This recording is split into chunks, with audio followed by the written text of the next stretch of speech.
Alright folks, it's been a little bit. I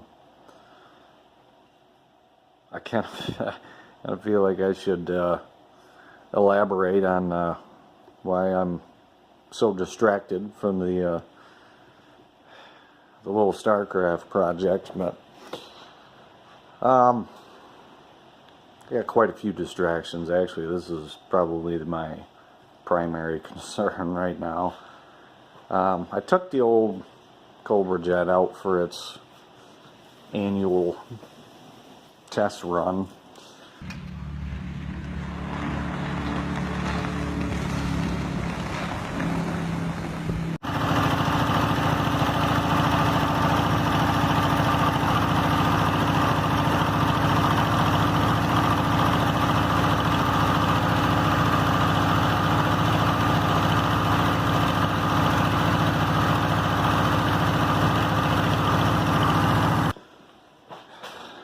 You know, get it ready for summer here.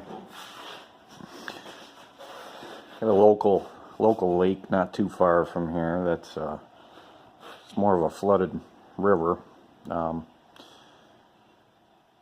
and I like to run it without the engine cover on it. Keep an eye on everything. Look at check everything over while I'm running it. And I ran all the way up from the south end of the lake all the way up to the north end, basically up to a dam where you got to turn around and come back, and was getting kind of back closer to the ramp, and everything looked good, so I wound this thing up for a short little stint, and when I brought it back down, she had a rod knock. So I got a couple seasons out of this motor. This is a 455. When I got the boat, man, it would have been what, 3 years ago, 3, maybe 4. Bought it off an old lady who was actually the original owner of the boat. Her and her brother and I think her father all went in on this thing back in 1978. So she told me it was a 455, and at the time I'm not, I'm no Oldsmobile engine expert. I couldn't look at the engine and tell you the difference. I can now, obviously. I'm quite a bit more educated on these motors, but it was definitely not a 455. I guess the boat, I guess it had sat for quite a few years, and recently, a year or two before I bought it from her, she took it to the local marina and told them to put an engine in it. So I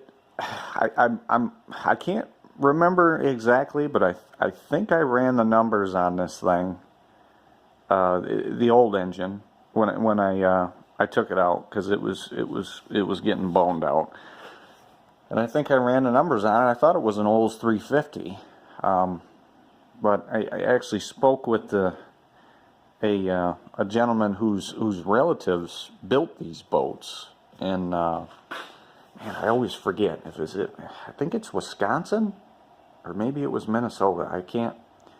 But it was a small little shop where they built these things. And being a 78, he told me that it should have actually came with a 403, which is a small block. It's the biggest, I believe, the biggest old small block. It's actually got Siamese bores in it, just like the 400 Chevrolet. I thought I ran the numbers on it though, and I thought it was a 350, which would kind of make sense, maybe if 403s aren't real common. So maybe she took it to this shop, and they just threw whatever was easily attainable, which probably would have been a 350.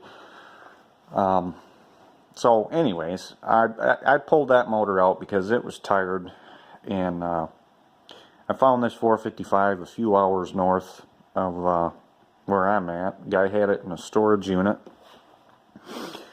He actually thought it was a Pontiac. It didn't have these valve covers on it. These are off the small block that was in this boat. I thought they were cool because they said Oldsmobile on them. I guess they're kind of hard to find, actually, those valve covers. But he actually had a guy come up from, you know, this is in northern Michigan. He had a guy come all the way up from, man, I don't know what he said, southern Indiana or something like that, because he told the old guy that it was a Pontiac. And with my understanding, Pontiac 455s are pretty damn hard to find. So this guy came all the way up to his storage unit just to walk in there and tell him it wasn't a Pontiac, that it was actually an Olds.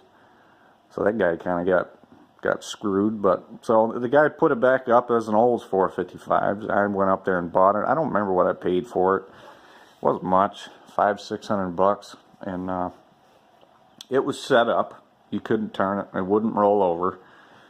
So I tore it all down, and the front, I believe it was the front two cylinders had water in them, been sitting on them. So the cylinders were in pretty rough shape, especially one of them. I believe this one here. This is what that would be. The number 2 cylinder, I think, was the worst. But it was already nice out when I acquired this motor, and I was going for a quick turnaround. I try not to do that kind of stuff. You know, if it needs bored, I usually try and take them and get them bored. You know, if the crank needs turned or this or that or whatever. But yeah, I got in a hurry, bought a gasket kit. You know, I actually think it was a kind of a re-ring kit. You know, come with the rings and bearings, gaskets, stuff like that. So I ran a hone down through all the cylinders, including the shit ones, and you know, I kind of figured, you know, the skirts on these pistons are pretty tall, so I kind of figured, yeah, maybe it can handle a not so ideal, you know, cylinder. And it didn't look terrible after I run the hone down through them, and I reused the old pistons and put new rings on it and everything. And it did. It ran great. You know, it had good oil pressure. It didn't clatter, rattle, nothing. But I went through and did all the oiling modifications. You know, to try and make these things live a little bit longer. The drains for the oil to run back down into the sump from the cylinder heads are really undersized on these engines, so I opened those up and, you know, radiused them, and there's another spot where the oil pump bolts to the main cap. You know, you can go in there and massage that, and a few other things here and there you can do to these things to help get the oil back down into the sump and help the oil flow through the motor a little bit better. But you know, and I did all that stuff. I think I had to do, I reground the valve seats. I had to replace a couple of valves that the stems were pretty rusted. Looked like they had water sitting on them too. So, and I think that was it. I didn't get real carried away with it. I think this motor had a points distributor on it, and I think I took the HEI off the small block and threw it on here, and the exhaust manifolds bolt right up. They're very similar to a small block if you're not familiar with Olds. The only thing a big block Olds is essentially just a tall deck. The deck's a little higher, so the heads are interchangeable. The intake's different, obviously, because it's a little bit wider. The heads are a little farther apart, but everything else bolted right back up. That water pump plate or whatever, the alternator bracket and everything else. The bell housing for the 3-point mount went back on, and I don't know, I got a couple of good seasons out of it. You know, and some guys you talk to with these motors and, you know, these types of boats, jet boats like this, they kind of say, you know, I don't know, it's not really out of the realm of what's normal with these things. The engine, you don't get much time out of them. you know, without doing a really extensive amount of work to an Olds.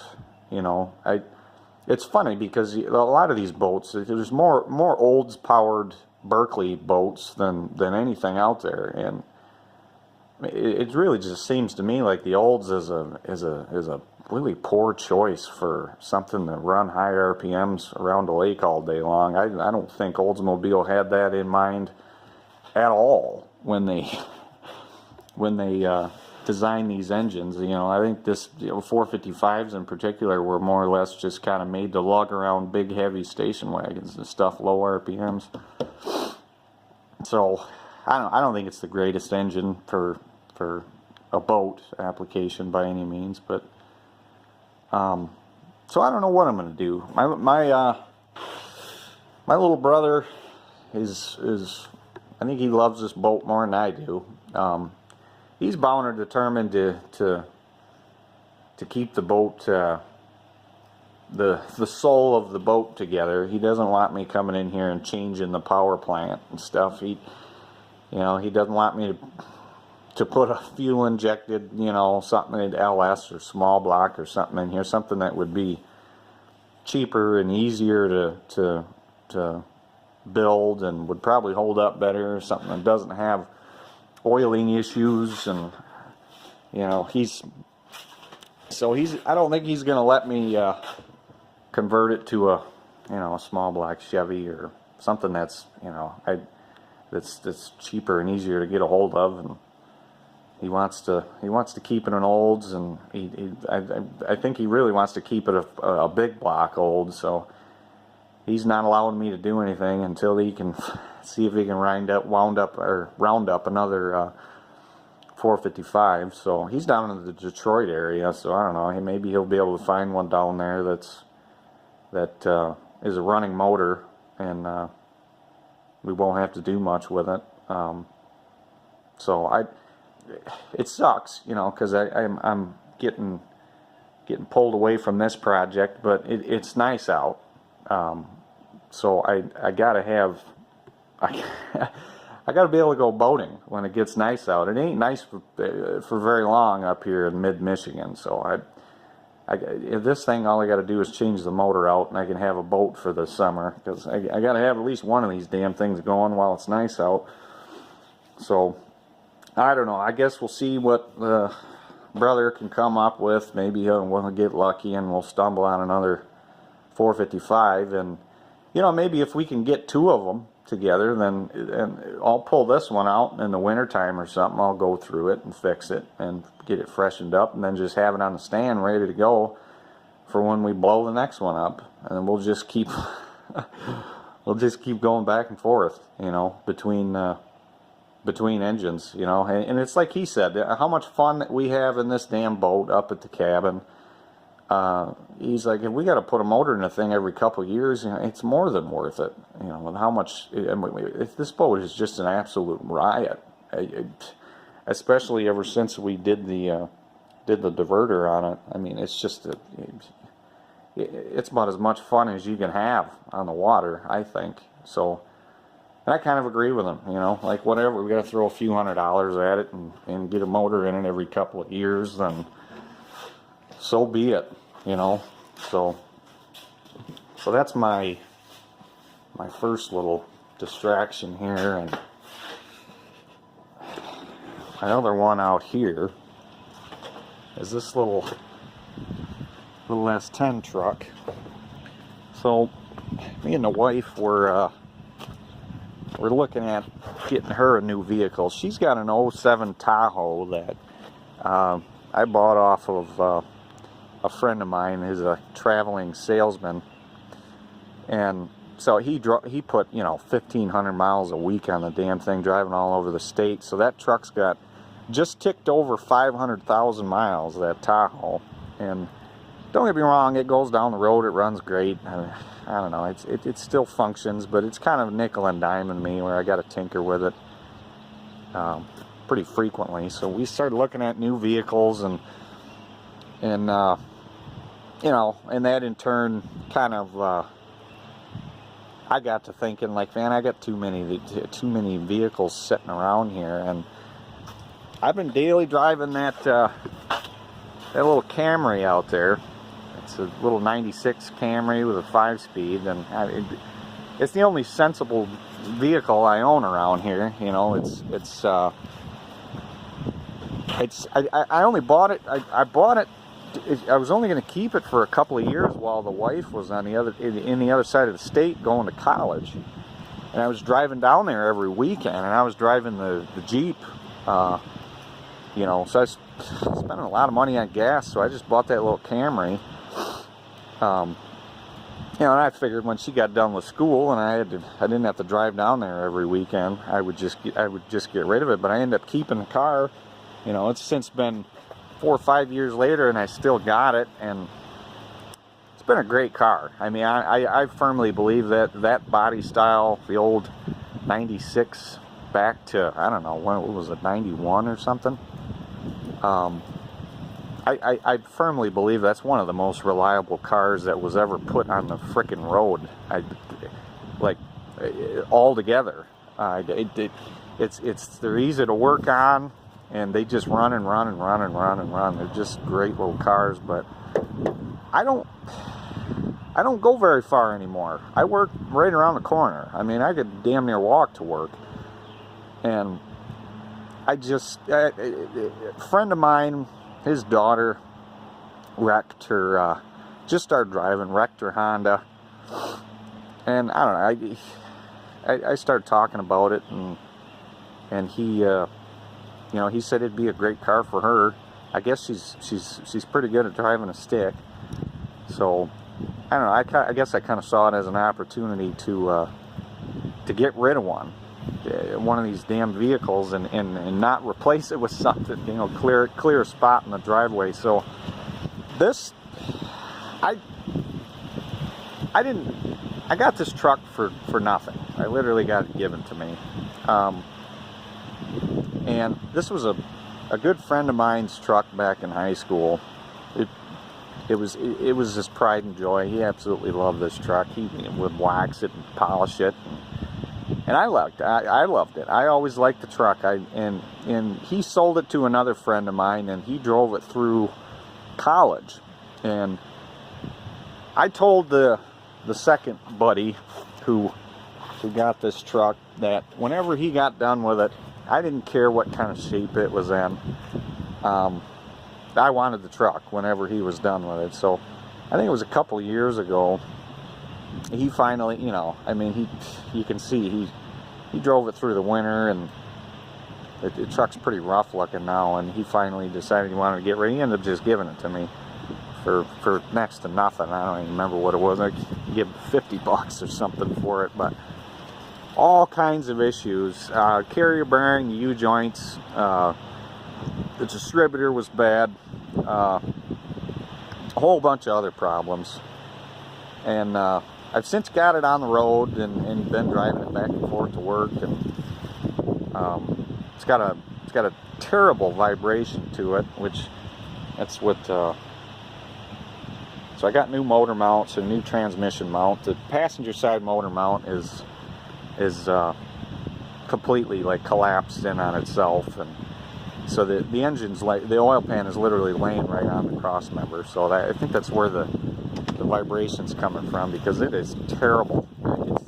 It vibrates at idle, and then it as you run up in RPMs, it gets worse and worse and worse. And my buddy who's been driving this thing, he always thought it was just the carrier bearing, but I had to explain to him, you know, driveline vibrations don't go up and down with engine RPM. So I started poking around, found the motor mounts are bad, and it turns out it's very common with the 4.3 engine all the way into the new body style. I guess the 4.3 engine mounts are pretty prone to failure, you know. And if you look at them, you know, it's not like the clamshell mounts, you know, that they use in the full-size trucks. It's essentially just two plates, you know, one bolts to the motor and one bolts to the frame, and the only thing that's connecting the two is just a piece of rubber. They're not, it's got this little interlocking tab here, but it is kind of a shit design. You know, these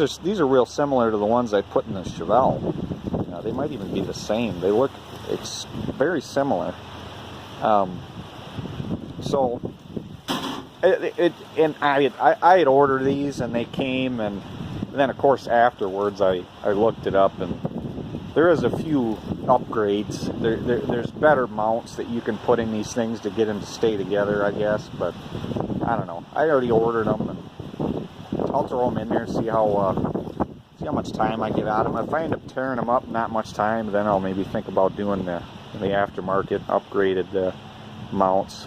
Because I'm digging the 4.3. My friend, he's all amped up now that I got the truck on the road and got it fixed up. And he was always under the impression that I was immediately going to tear the thing down and put a 4.8 or 5.3 or something in it. And I don't know. I'm kind of liking the 4.3. It gets really good fuel economy. It still runs good. So I may end up changing the engine at some point in time. It'll be long after I get the body fixed, but for now, I think I'm just going to run the 4.3. It still runs great. So this is going to be my DD, I guess. It's a whole lot more practical than that Camry out there. The Camry, I just trashed that thing. I was treating it like a pickup truck, hauling around transmissions and shit in the trunk. It was just, it wasn't right for what I was doing. And this thing is nice, man, because the first buddy who owned this back when we were in high school, he lowered this thing, so it's got a 2-inch lowering kit to it, so it's real easy to load and unload stuff in the bed, and it's extended cab. It's I don't know. I really like this truck. But as you can see, I got some serious body repair to do. So it needs cab corners, rockers. Both the doors are junk. The fenders look okay, but they're not. They're all rotted out on the back side. The box it's fixable, but I may end up keeping an eye out and see if I can find a whole nother box, new doors, new fenders, or used. I may end up having to go down south to see if I can find all this stuff, but I don't mind doing the cab corners and rockers and floor pans and stuff, but it would be nice to just find a parts truck, and then you're putting GM sheet metal back on. Out of the dozens of trucks that I've fixed at work, putting the aftermarket fenders and the aftermarket doors and all that kind of stuff, I'm sure maybe some of you guys know, but that stuff doesn't fit worth a shit.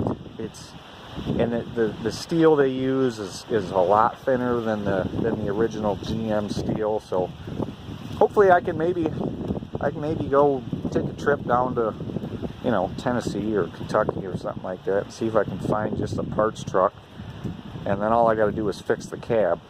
So, but I don't know. Let me know what you guys think. I think it's a cool little truck. And now that I'm driving it, I guess I'll probably just fix it as I go. Just start throwing parts at it. See the tailgate don't stay up, so I got a nice ratchet strap holding the damn thing up right now. But so yeah, I've been tinkering. Once I can get the motor mounts in this thing, I'll probably just call it and just drive it for a while and not really worry about it. At least till I can get the bolt going again. But it's funny because I'm really not I'm not an automatic transmission kind of guy. I mean, the Jeep is a stick. I mean, I'm sure you guys seen the Chevelle in some of the videos. That thing's a 4-speed car. The Camry out there is a 5-speed. The truck out to the road in front of that's a creeper gear 4-speed. The dually's an automatic, but I didn't care what transmission that thing had in it when I found it. I was buying that thing no matter what. So, but it's funny because, a long time ago back in high school, when me and my buddy used to rip around in this truck, that's all he talked about was doing a swapping this thing out for a 5-speed. And at one point in time, I think before I met him, he had a shift kit put in this transmission. It's an old 700R. And I haven't driven it since I was in high school, and I forgot how hilarious this transmission is. Like it's like my favorite thing about this truck. I think it's really fun to drive with the shift kit. It's just a nasty shift kit. You can like accidentally bark the tires into second just driving through town. So it's really fun, actually. It's kind of nice. You know, I've never daily driven an automatic. This would probably be the first one. But I don't know, I think I might enjoy it. It's kind of nice, maybe with the daily driver. You just hop in and just chill and relax, and you know, I don't know. I guess it's kind of what everybody does when they get older. They quit driving stick shifts and they start driving automatics. But I don't know. If I'm going to have an automatic, this is how I'd want to have it. You know, where it's got nice firm shifts. In most cases, I always just feel like an automatic just takes all the passion out of driving for me. I don't know, but this one has got a lot of character. It makes the truck really fun to drive with the shift kit. So yeah, I mean the replacement panels are all cheap. Everything's cheap. You know, the cab corners, rockers are cheap. It should be reasonable to get this thing looking decent again. And I just want to paint it back white, and you know, I don't know if I want to get all carried away and make a super nice paint job out of it. It's going to be a pickup that I use for work, and it's going to get dinged and scratched up and everything. So I don't know, I might just throw the panels on it and just put a cheapo industrial white paint job on it. The interior, that is the one thing. Both owners, the friend of mine I just recently got it from, and the other buddy of mine who drove it in high school, they both took really good care of the interior. You know, I mean, the dash is in good shape. Everything's in really good shape. You know, I mean, this is mid-Michigan. You don't see this body style S10 at all anymore. Like, they're all gone up here. So it's kind of it's pretty cool to have this old of a truck up here, and it's still in one piece. And I'm gonna try not to trash the interior. I'm really good at doing that to my daily drivers, because you know, being a mechanic, you get just covered in grease and shit, and it only takes 1 or 2 times. You don't blow yourself off and wipe yourself off, and you hop in the truck and the seat's junk. So I don't know, I might end up getting seat covers or something. I can't believe how nice the seats still are. I think this truck is a 91, so it's pretty astounding how well taken care of the interior was. You know, it's got power locks, power windows. Doesn't have cruise control, but I can deal with that. But it's fun. It's a cool little truck. So I don't know. That's my my most recent distraction.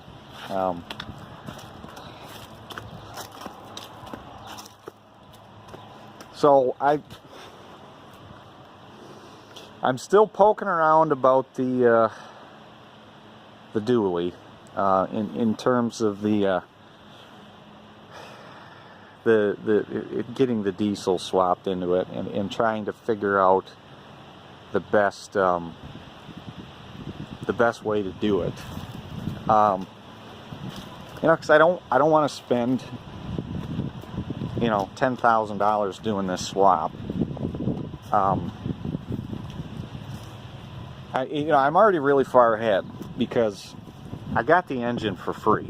I got the the 12 valve literally for free. You know, I've been looking for one of those damn things for ages, and because of a truck that was going to scrap at work, I just got really lucky, and it worked out. And I snuck the truck home and pulled the engine out of it, and then we scrapped the truck. It was an old Dodge, 93 Dodge, and it was rotted right into the ground. But the engine only had 180,000, so you know, that's like usually your biggest expense, seems like, obviously, is the engine itself. So I think the route that I'm gonna take with this thing is a 47 RH. They were only used for a couple of years when they first came out with the kind of rounded, bubbly body style there. And it was like 94 and 95. Because there's no expensive adapters to find or buy. You know, you use the adapter that came on the engine because it's made for the 46 RH that they used in the first gen body style. But finding the second gen adapter is not a big deal. You know, they're reasonable, and there's a lot of them out there, so they're pretty easy to find. Because the adapter on the back of the engine is a little bit thicker to accommodate for the lockup torque converter. So if I can find a second gen adapter to go on the back of the engine, and then find a 47 RH. I like the idea of the 47 RH because it's a hydraulic transmission. There's no expensive controller that I'd have to run. You know, like if I adapted it over to a GM transmission, like a 4L80 or something like that, you know, it's a totally electronically controlled transmission, so that the controllers are a little more elaborate, a little more expensive. The 47 RH, the first 3 gears in them are hydraulic, and you have a 3-pin plug on the side of the transmission, and you send power to the middle terminal, and then you ground one, and it shifts into overdrive. You ground the other, and it locks up the torque converter. I mean, it doesn't get any simpler. So, and you can buy these simple controllers that I think maybe they use vehicle speed and the throttle position, and it'll do it automatically. Or you see some guys who use switches, and they just put switches on the dash and do it manually. I don't know, I think I'd get tired of doing that. So I probably would buy one of those little controllers. They're not much, they're a few $100. And then the transfer case, in the first gens, they use the NP205, which is like what's already in this truck. And I guess if you use the first gen 205, it will bolt up to the second gen transmission, the 47 RH. You just like take a seal out or something like that. You take the output shaft seal out, and then you use a gasket, or you know, between the training and transfer cases, to my understanding, I'm pretty sure. So, and then I'll have a 205 again. You know, I'm a big fan of the 205, so it'd be nice to just go back to that transfer case. So I'm like I said, I'm still after the parts. I think I'm just going to see if I can find a core 47 RH and then probably just build it myself. I'm pretty confident with hydraulic transmissions, you know, little 4-speeds. There's not a lot to them. They're pretty easy to build. So, because this thing is just, God, man, it is. I love the truck to death. It can haul anything.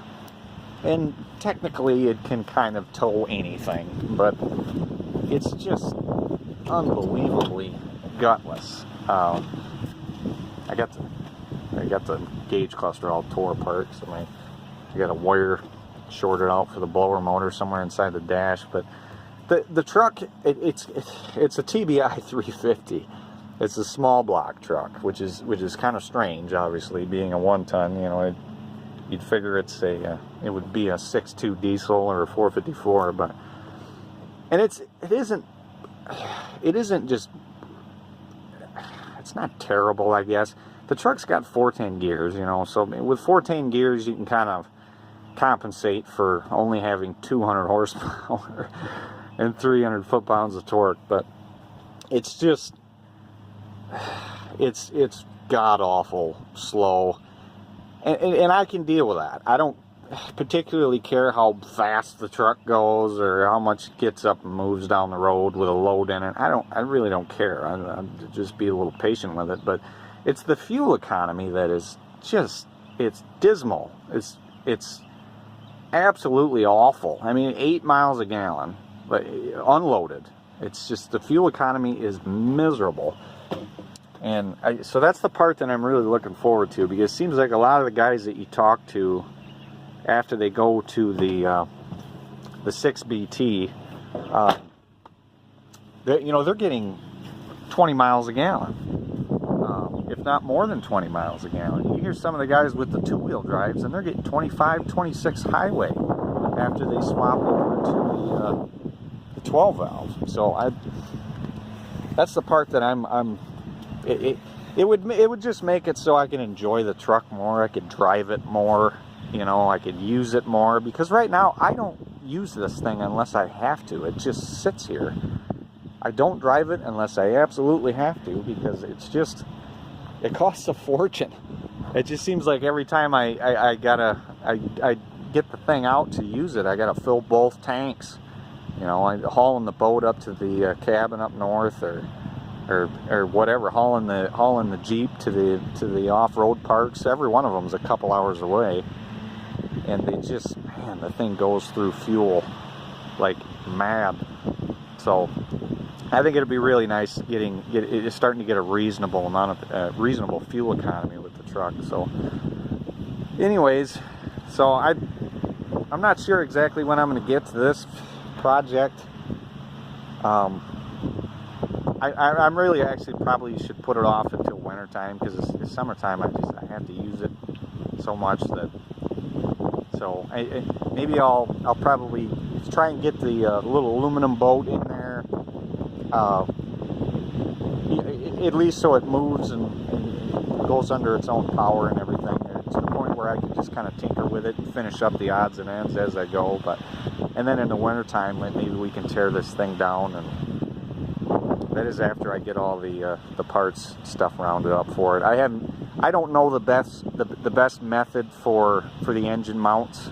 That's the one thing that's still up in the air. I mean, there's a lot of different ways to do it. There's a lot of different companies that sell a lot of different mounts and cross members, and some of them are very expensive. Some of them are a little bit more reasonable. So I don't know. If you know anything about this, by all means, comment. I know there's cheaper ways of doing it, using urethane, like clamshell Chevy mounts, and I just don't really know if I want to do that. I don't like polyurethane. I don't like using it for anything anymore. I don't like using it for suspension components, engine mounts, none of that.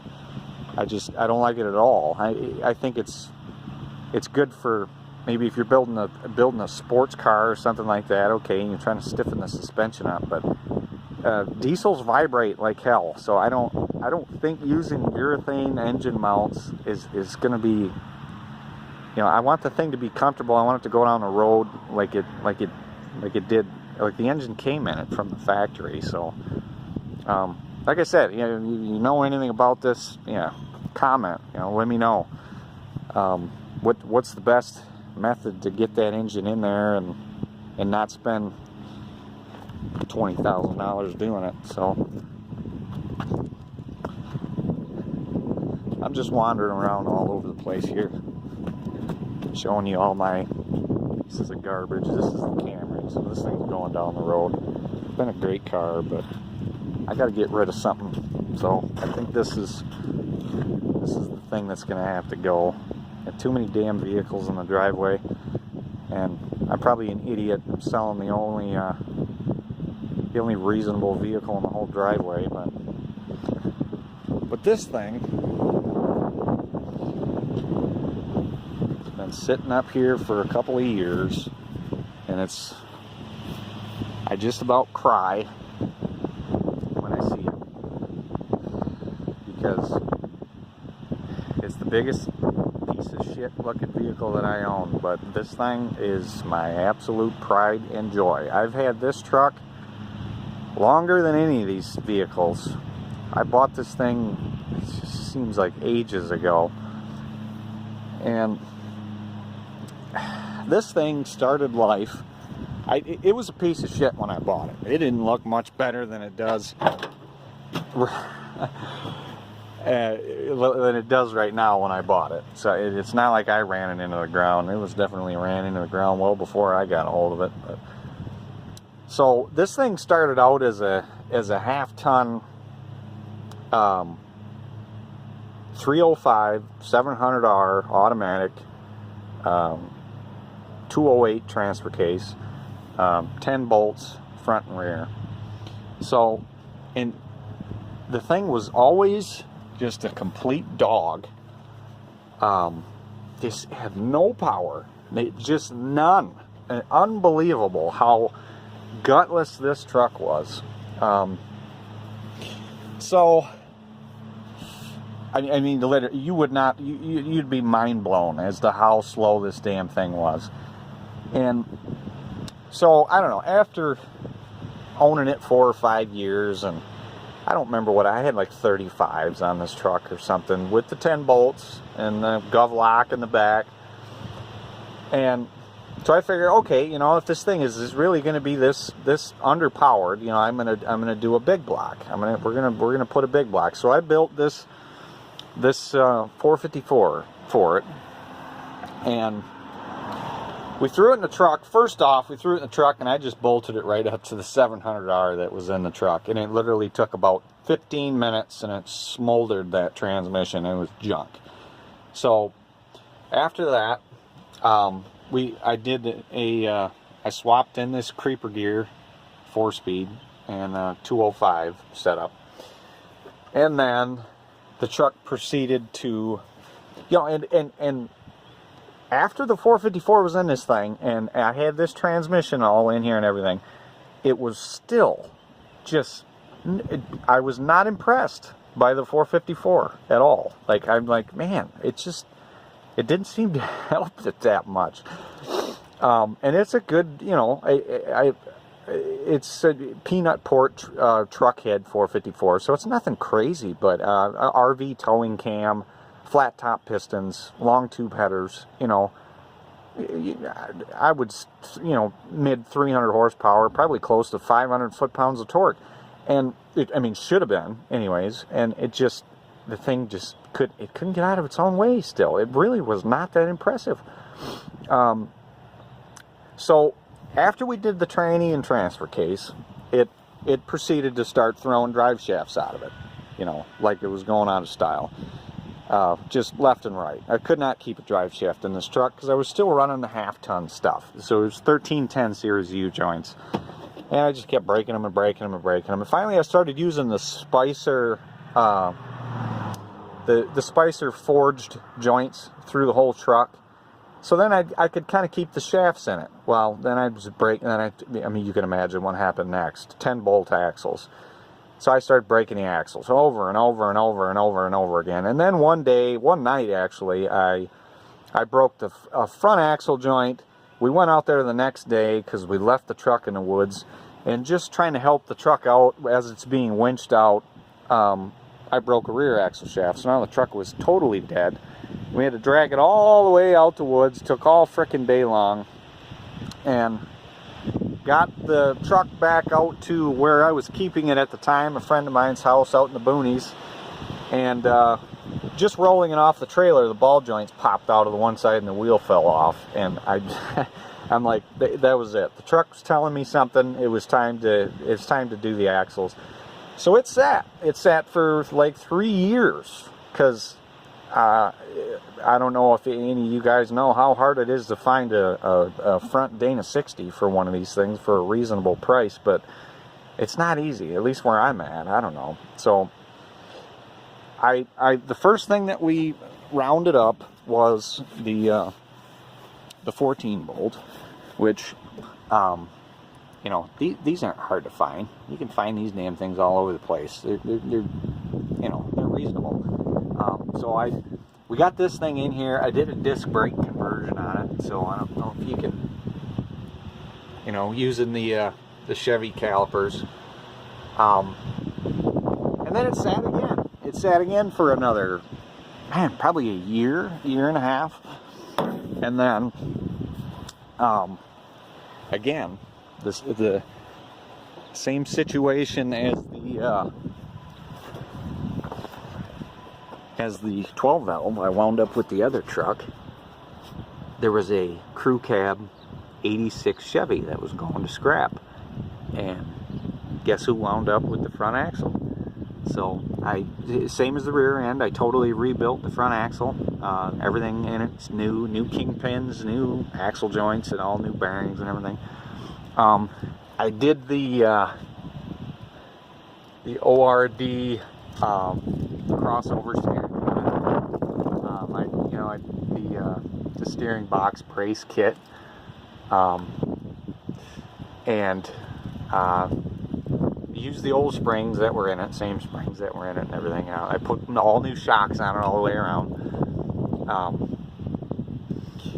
It was a dually axle, so I took the hubs and didn't want to pay for new single wheel hubs because they were ridiculous, so I turned them down on the lathe, and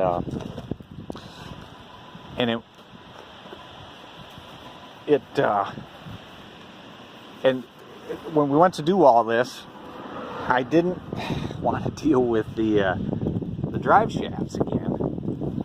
So I found, I don't know if you can see it very well, but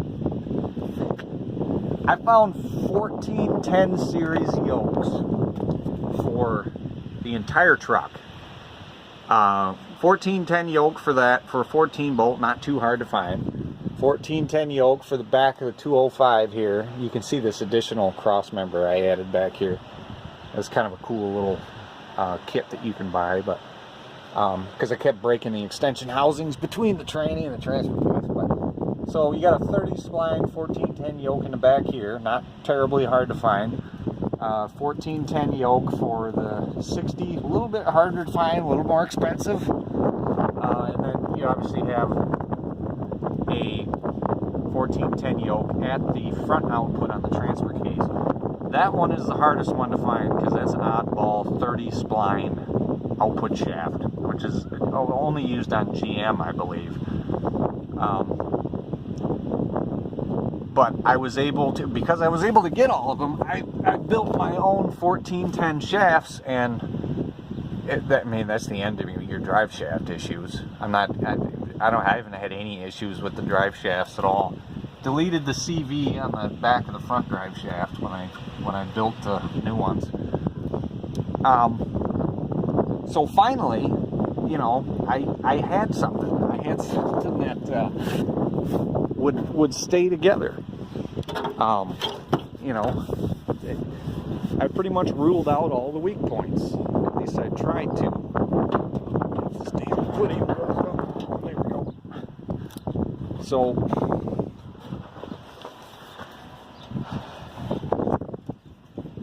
I found I can't remember the shop that I got them from, but there's a shop that makes these little adapter plates so you can put a small block serpentine drive on a big block. So this is on Vortec. So I was able to put the great big huge, you know, 140 amp alternator on newer style alternator on this old carbureted big block, and this is I put a 6.2 diesel radiator in it, which fits this is like 2007 2008 electric fan assembly off a half ton. Fits this radiator perfectly. So I was always throwing belts with the old serpentine, the old TBI, because this was originally a TBI motor. I was throwing the belts off the thing like crazy. So I fixed that issue, fixed all my cooling issues with the engine, with that big radiator and those fans, you know, and it was like, I finally got everything worked out in this truck to the point where it wasn't broke all the time. It just sat its entire life. It was always broke, you know, and I finally got the damn thing to where it would stay together, and I had just an absolute riot with it. I had 38.5-inch boggers on it. Obviously don't anymore, but I had for a whole summer. I think it was, man, was it last? No, it was the summer before last. I just had an absolute ball with this thing. I was going out wheeling with it with all my Jeep buddies. So, you know, you had a whole, 15, 20 Jeeps and then one big truck. pulling out all these Jeeps all night long. So it was, I had so much fun with this damn thing. And then I got into too deep water up over the hood there, and a bunch of water wound up in the crankcase, and now the engine's junk. It runs, but it doesn't have any oil pressure as soon as it warms up. So I think it took the cam bearings out of it. It was just a huge bummer, because the engine wasn't even hardly broke in, you know, like it was still new. It never got any time on it because it just did nothing but break everything behind it. Break the tranny, and then break the drive shafts, and then break the axles. And I finally got the truck built to where it'll hold up to that big block. And yeah, then I ruined the engine like an idiot. But I mentioned earlier where I was going with this is the part of the how it was completely gutless, like really, like it was odd how gutless it was. And it was funny because the last couple go-arounds with the 10-bolt axles, like I had never pulled the covers off them. I never even thought to. I didn't care to. Well, we were going over to the sand dunes, I think, with it, and I decided I should probably pull the covers and maybe change the oil in the axles. I already had it up on the hoist at work, and I pulled the covers, and you looking at the pinion, the size of the pinion, the pinion was huge. Like I've rebuilt a lot of 10 bolts. I've done a lot of work with stupid 10 bolts, and I've never seen a pinion that big. And I remember when I bought the truck, the guy told me this thing had what the hell did he say? 373 gears in it. So that's what I always thought the thing had. I had this truck for like 10 years before I put these 1-ton axles under it, and I always thought that it had 373 gears. Well, I pulled those covers and I seen the size of the pinion, and I started counting teeth, and I got the teeth counted, and I'm like, that can't be right. And I counted them again and again. Yeah, 273 gears, not 373. So that's why I drove this truck for so long, and even after it had the 454 in it, it still felt like a pig because it had 273 gears. Unbelievable. I couldn't believe that GM even put that tall of a gear into a four-wheel drive truck with a 305. 273 gears. Unbelievable. The stuff that they were doing to try and get fuel economy out of these things, you know, because this is an 83, so this is like right in the middle of the gas crisis, you know. It was mind-blowing to me. So putting these in, you know, 1-tons, these things are all 410s, so finally going from the 10 bolts to these, you know, not only did you make it so the thing might actually hold together, but it was unreal. Taking the same engine that I'd been driving for years and going from 273s to 410s, the thing just obviously, it came right to life. It was unreal. So unfortunately, I mean, this poor truck, even though I love it, I have more fun in that truck than any of my other vehicles, or boats for that matter. It's probably going to get put off.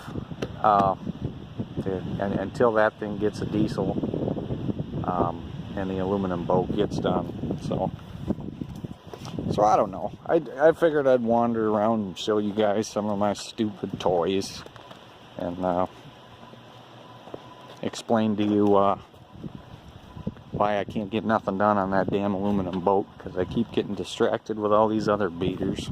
So